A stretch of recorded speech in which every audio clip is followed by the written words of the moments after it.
Hello and welcome to my channel. তো আজকে আমরা WP plus KP special GK part 298 নিয়ে আলোচনা করব। তো এখানে আমরা উদ্ভিদের রেচন ও তার ব্যবহার সম্পর্কে জেনে নেব। নাম্বার 1, বাবলা, জিওলা, শিমুল ও শিরীষ গাছের রেচনের নাম কি?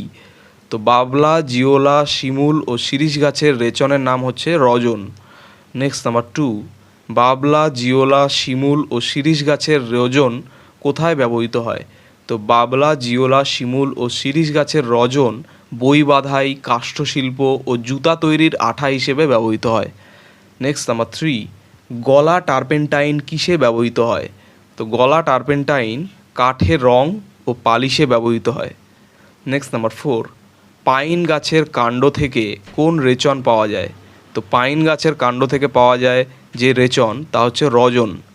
নেক্সট নাম্বার 5, শাল গাছের বাকলে কোন রেচন পাওয়া যায় এবং তা কী কাজে ব্যবহৃত হয়? তো শাল গাছের বাকলে পাওয়া যায় ধুনা, যা পূজা পার্বণে ধূপ হিসেবে ব্যবহৃত হয়।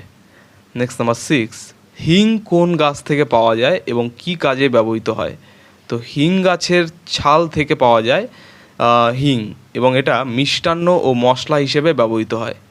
নেক্সট নাম্বার 7, তরুক্ষীর কী? তো উদ্ভিদ কোষ থেকে নির্গত দুধের মতো সাদা আঠালো একটি রেচন হচ্ছে তরুক্ষীর। নেক্সট নাম্বার 8, কোন কোন গাছের তরুক্ষীর থেকে রাবার প্রস্তুত করা হয়?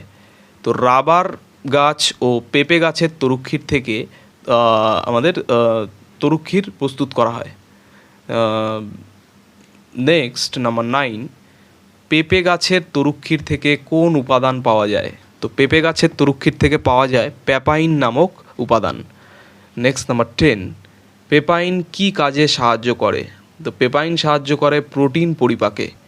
নেক্সট নাম্বার 11, কোন কোন গাছের পাতার তরুক্ষীর প্রোটিন পরিপাকে সাহায্য করে? তো যে গাছের পাতার তরুক্ষীর প্রোটিন পরিপাকে সাহায্য করে তা হচ্ছে পেঁপে গাছের পাতার তরুক্ষীর। নেক্সট নাম্বার 12, ট্যানিন কী? তো ট্যানিন হচ্ছে একটি উদ্ভিজ্জ রেচন যা চামড়া ট্যান করতে ব্যবহৃত হয়। নেক্সট নাম্বার 13, ট্যানিন কোথা থেকে সংগ্রহ করা হয়?